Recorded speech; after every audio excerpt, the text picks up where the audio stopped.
calls, we spied Seattle Congressman Jim McDermott coming out of one of the welcome lounges set up for members of Congress inside the Pepsi Center. We asked McDermott about his support for some of the policies of the Clinton administration that some allege put the U.S. on a course to invade Iraq.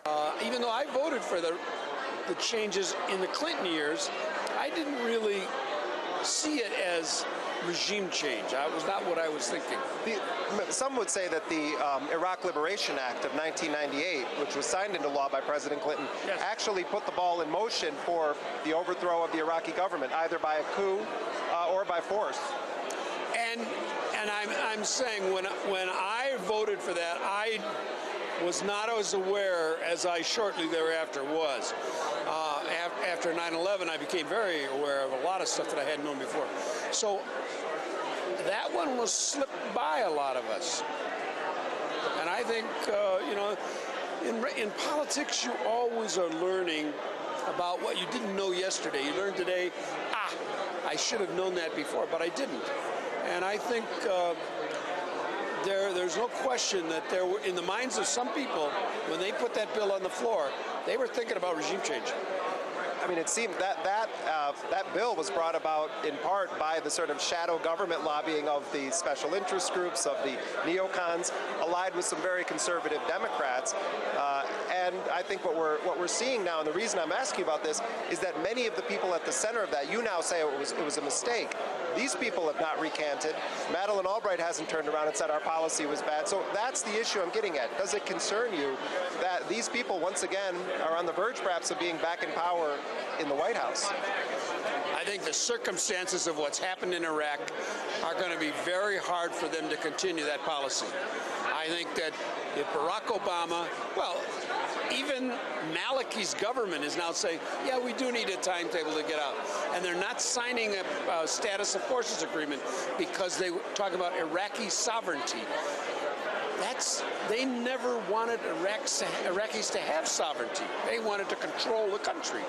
And they're now being faced with the fact that even Maliki, their own tool, is biting them in the hand.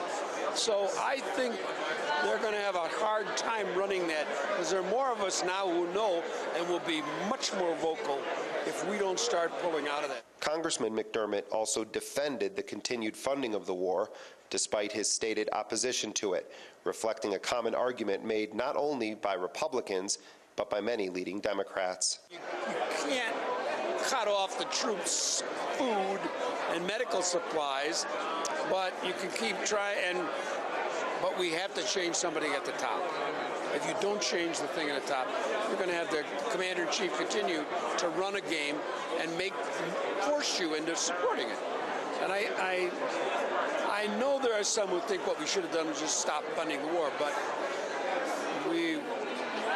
that's like Newt Gingrich trying to shut down the government as a way of a blunt instrument like that is not a way it works in a democracy.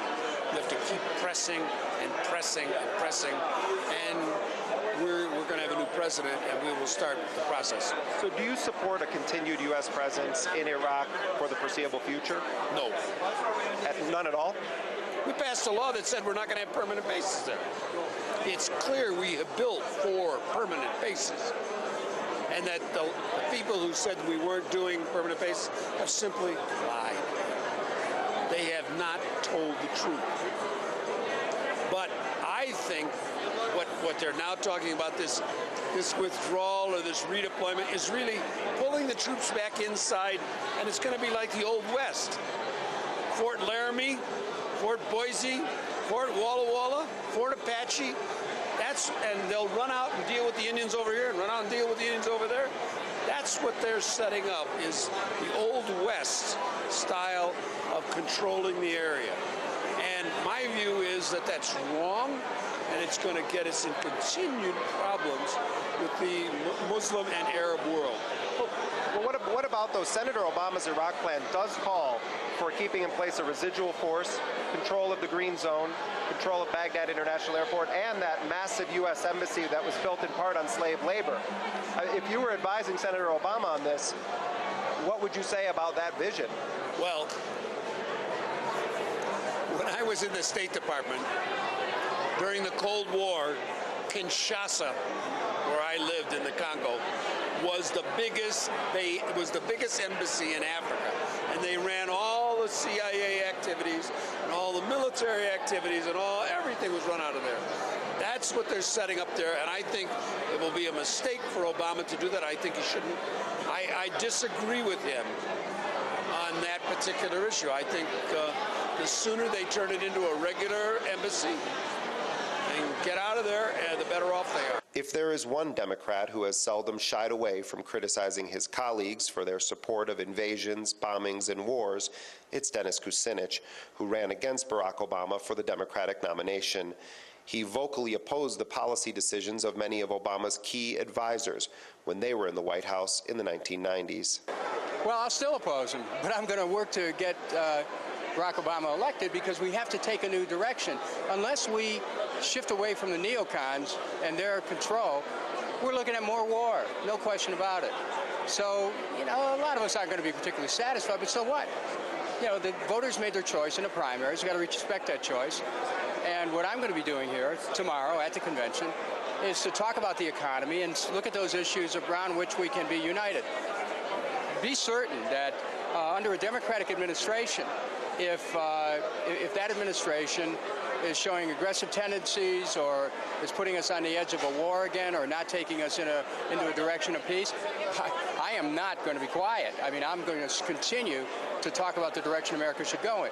But we can't let those differences that we have right now cause us to fracture at a time then we really have to bring the change to the White House. So we have to be able to tolerate the differences for the moment, but make no mistake about it. When the Democrats take the White House, if they're right on foreign policy, I'll back them, and if they're not, I'll oppose them. Are you going to challenge aspects of the Democratic Party platform this time? Oh, I challenge it every year. Talk about what you're going to challenge. No, you know what? The platform has basically been approved. I've made my stand on platform issues. But if we don't get a change in administration, we're stuck with the neocons again. I don't think America can remain as a solvent nation. The cost of the war in Iraq, up to over $3 trillion. A war against Iran would cost $5 to $10 trillion. These guys are borrowing money. They're putting us in hock to the future. They're ruining our kids' future. We have to change this. So that's why my message is the same. Whether the party wants to change its direction or not, I'm still going to be the advocate within the Democratic Party for a new approach for international policy, no more preemption, unilateralism, first strike, strength through peace, not peace through strength. You talk to a lot of people outside, they say we want Dennis Kucinich to run as an independent. Why not? Well, you know what? I've made my choice. I'm inside the Democratic Party. I'm going to do everything I can to make the Democratic Party relevant and to make the Democratic Party responsive. I'm aware of the concerns that people have about this party. I'm well aware of them. That's why I ran for president in the first place. On the convention floor, Democracy Now! Host Amy Goodman managed to get within an arm's length of Obama's running mate, Senator Joe Biden. She wanted to ask him about his role in the lead-up to the invasion of Iraq. Senator Biden, can I ask you one serious question? I got to do this quickly. Biden then disappeared up the stairs.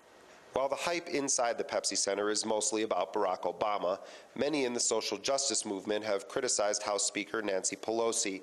Perhaps the most frequently invoked of these criticisms is that of her statement upon taking over as Speaker in 2006, when she said that impeachment of President Bush was off the table. We put that question to Representative Peter Welch of Vermont. Well, the issue here is accountability. And you've got to be candid with the American people. Congress voted with the president to go to war.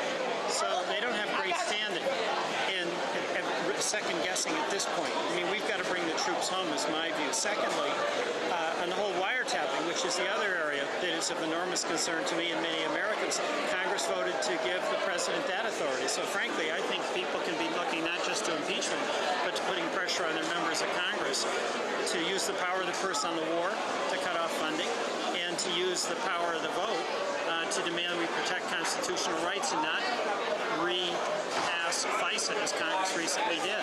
I mean, I think some can reasonably say there's been a serious failure of leadership from Nancy Pelosi on some of the key issues for the anti-war movement, civil liberties community. It seems like the House caves on almost all of the major issues of the Bush administration's agenda. Well, Pelosi's voted against the war. Pelosi voted against the FISA, the original FISA legislation. I happen to think Pelosi's doing a terrific job. I mean, the original Congress, when they voted to support the war, it was a catastrophic mistake for this country. They got a lot of bogus information from the president, but the members of Congress who took the time and had the courage got it right. Pelosi was one of them. One issue that is almost never discussed in media coverage of Barack Obama is a position that some of his supporters may find surprising. We discussed this with Philadelphia Mayor Michael Nutter. The state of Pennsylvania, of course, is a state that